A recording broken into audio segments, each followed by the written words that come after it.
Alright guys, welcome back. Okay, so I wanted to put this replay because, okay, if you watched the previous video, you saw the sequence I was showing you guys that you can utilize Yazi's float to float into Mare.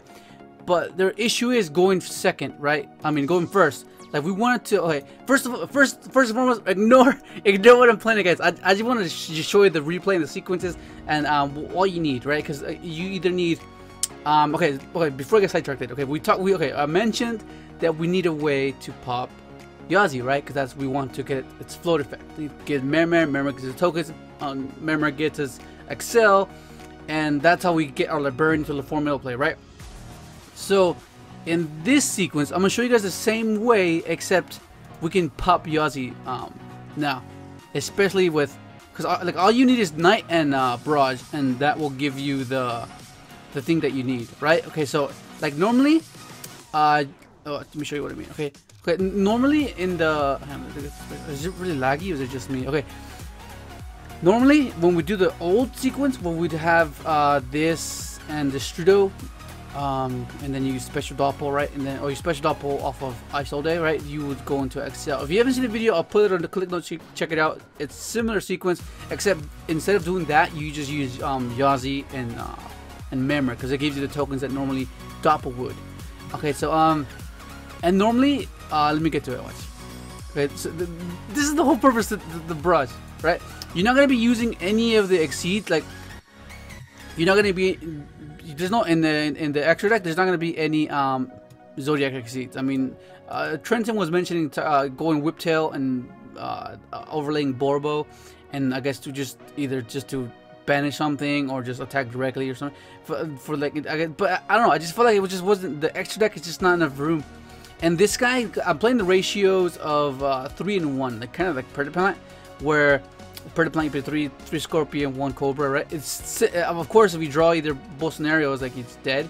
But it's like the odds of you drawing into a barrage are higher than just opening one, you know. But if you do, then you don't. But the thing about it is that you don't need to open up with this. You can do other routes like Doppel route, which is really good, right?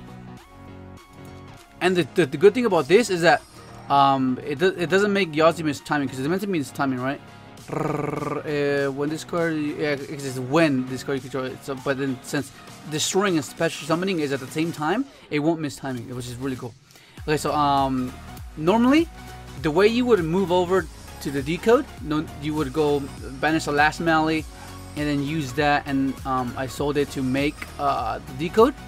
But in this instance, watch, like you don't make decode until you make librarian, okay? So normally what you would do is there would be the third melee, and I sold it would make the decode so you can move over and have another spot to synchro with. But in this case, you just use the third blade, which is really good. Like, that's cool. And this card's amazing, man. You can discard your stuff that you don't like. You just keep pitching it. It's just insane, right? And then like you either draw into another level 1 for 1 foolish. If you get an obscure twister and twister that and discard the bulb, or DDR, right? Depending on what sequence you open it with, right? Oh, this is really bad. It's so laggy. Why the hell is this so laggy? I don't know. It's just so bad. But anyways, like, what the heck? I gotta check the settings. Just like, wow, this is really bad. Wow, this is like, look at the frames. Just what the heck? Well, anyways, look at that, dude. That's freaking crazy, man. Let's like that. I mean, of course, sphere mode. Oh my god, please. But like, okay, wait, just know what I'm playing. I just wanted to show you guys the combo, because that was insane, dude.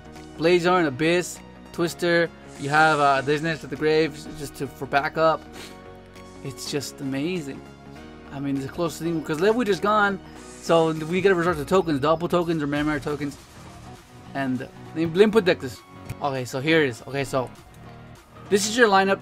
You either need to open up Knight and the Strudo, Knight and Doppel, Greffer, like any variation of this, it'll get you the combo.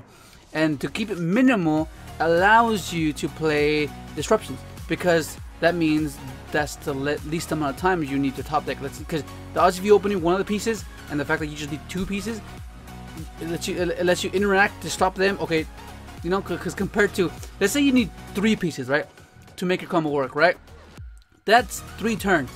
Whereas if you already have one of the pieces and it only requires 2, you're potentially draw your next turn. But if you need 3, you get another. You draw 1 more. Okay, well you gotta wait 1 more turn. So does that make sense? So the minimal cards you need to use to make your whatever it is you're trying to accomplish possible, the better, because you can just interact, stop them, because you know you're bound to draw your last piece. So basically, like, that's basically what you need. And then the third blade, like I said, I went with the predator ratio, where 3 scorpion, 1 cobra. Of course, if you draw it, it's dead. But the simple fact that you don't need it to go off, you can still open up a play if you do end up drawing it, or you can just summon it and then just pitch, and then, you know, draw a card. You know, I guess. But the only 2 quit spells you play is the DDR and this, because like, if like as it is, you already have like multiple scenarios that garnets, like you don't want to draw this, you don't want to draw that, you don't want, like, so adding more will be like, so you want to keep them minimal. You want to keep the minimum amount.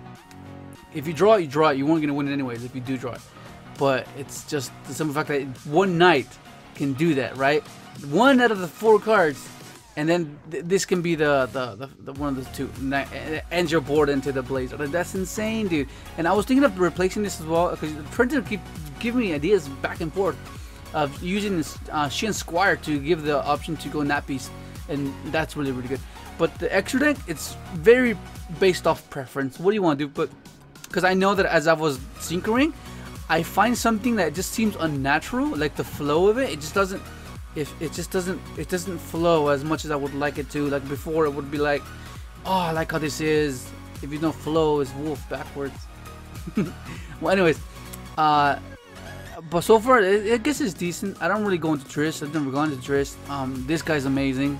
Like, oh, dude, it's just. But yeah, I feel like you need Tatsunoko as well. Like, I feel like you just need it. Like, it comes up so many times that you just need it. I'll link the video. I'll see if I can link the video. If not, I'll refresh your memory on how to do the sequence when you just do the doppel way. But that's insane, dude. Freaking Blazar and freaking. But yeah, like I said, I just want to show you the replay. I'll try to get more replays against meta decks, so you get a feel for it. What happens if you like disrupted. You know what I mean? Because like at the end of the day, they disrupt you and you disrupt them. Because I think you can play hand traps in that sense, because since the cards required are so minimal. Like I said, like if you draw 1, the following turn you could possibly get 1. So the fact that the rest can be hand traps, disrupt, slow them down, and there's your last piece. You know what I mean? Anyways, that's it. Hopefully you enjoyed the video, and thanks for watching.